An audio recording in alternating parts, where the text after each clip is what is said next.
العلي العظيم. أعوذ بالله من الشيطان الرجيم. بسم الله الرحمن الرحيم. الحمد لله الذي أرسل رسوله بالهدى ودين الحق ليظهره على الدين كله ولو كره المشركون. الصلاة والسلام على سيدنا ونبينا وشفيع ذنوبنا وحبيب قلوبنا وطبيب نفوسنا ومولانا أبي القاسم محمد. اللهم صل على محمد وعلى أهل بيت الطيبين الطاهرين المعصومين المظلومين الذين أذهب الله عنهم الرجس وطهرهم تطهيرا.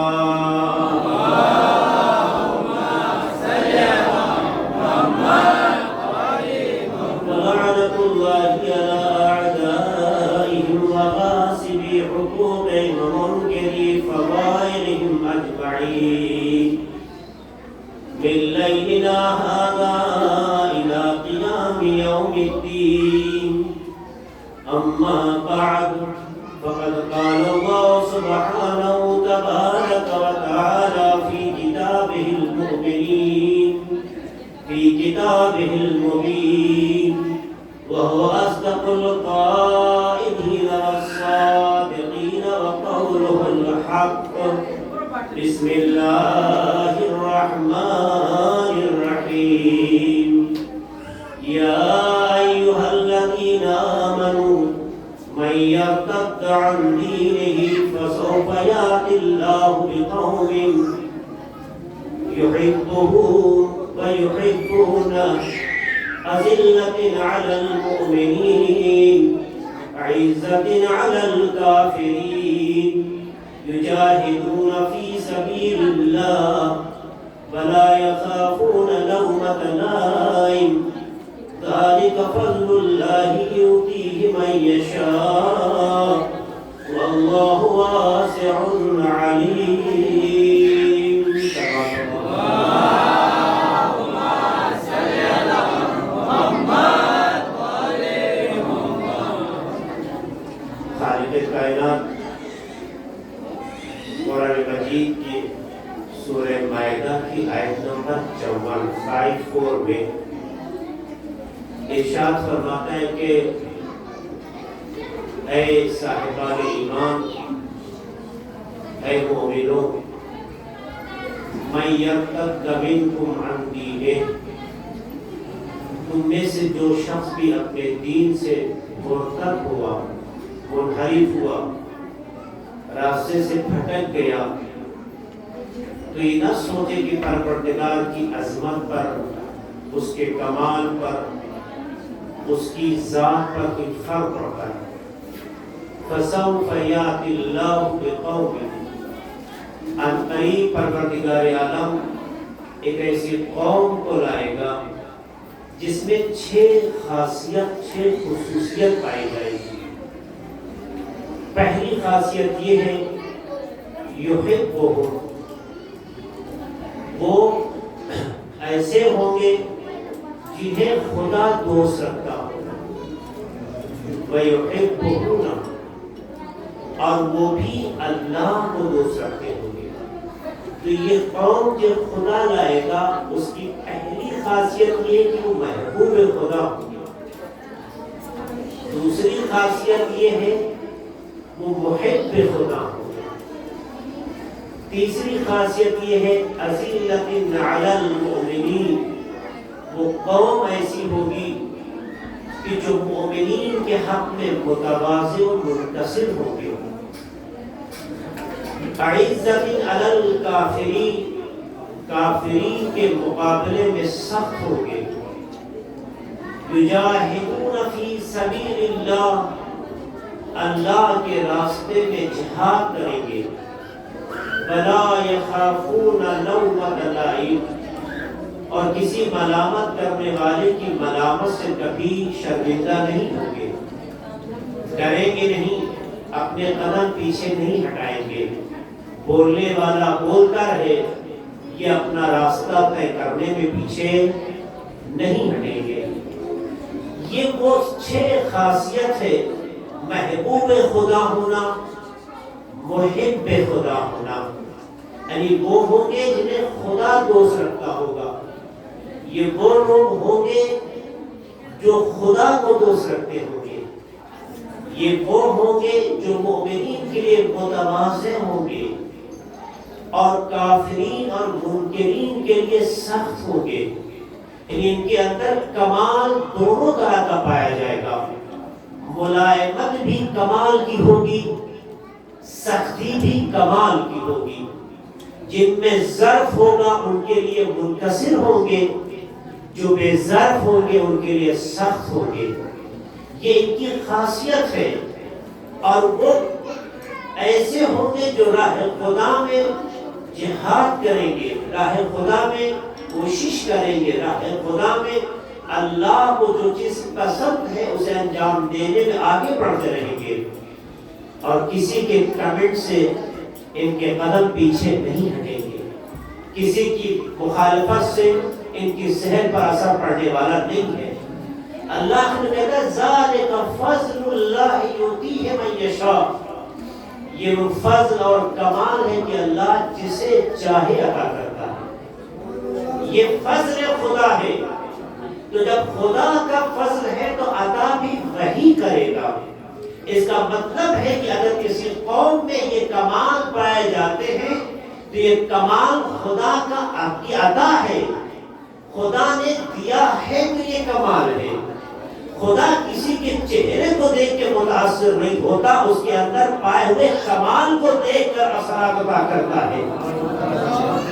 اس کے اندر ضرب جو پایا جاتا ہے اسے دیکھ کر خدا کمال عطا کرتا ہے، جسے چاہے دے دے۔ اگر چونکہ وہ حکیم ہے، چونکہ وہ حکمت والا خدا ہے، چونکہ وہ تدبیر کے مرحلے میں سب سے اعلیٰ صفت کا حامل ہے، تو جو پروردگار کمال کے اعلیٰ منزلوں پہ ہو وہ خلاف عقل و منطق کام نہیں کرتا ہے، جسے چاہے دے گا۔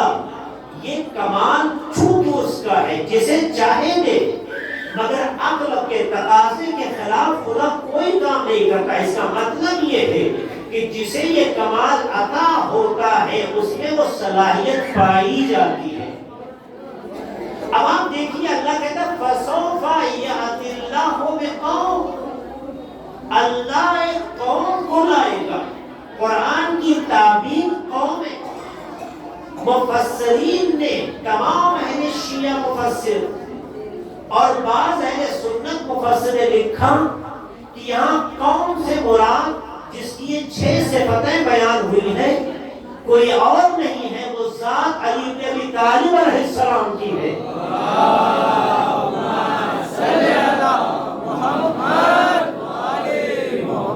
جس کا قصیدہ پروردگار عالم قرآن کی اس آیت میں پڑھ رہا ہے، تو قوم تعبیر خدا کی قوم ہے۔ مصداق میں کس کی ذات ہے؟ علی بن ابی طالب۔ پتہ چلا علی بن ابی طالب علیہ السلام کمال کی اس مرکزی حیثیت و شخصیت کا نام ہے کہ جو ایک ہوتے ہوئے حیثیت میں قوم کے مالک ہے نگاہ قدرت میں، یعنی ایک ذات ہے مگر اعتبار اس کا نگاہ قدرت میں قوم کے برابر ہے۔ تو جس کے وجود کا ظاہری اثر یہ ہو کہ قوم کے برابر نظر آئے، تو اگر کمال کے مرکزی مراحل میں ہو تو اس کی شخصیت کس کمال پہ ہوگی؟ ایسا پر نے محمد والے محمد پر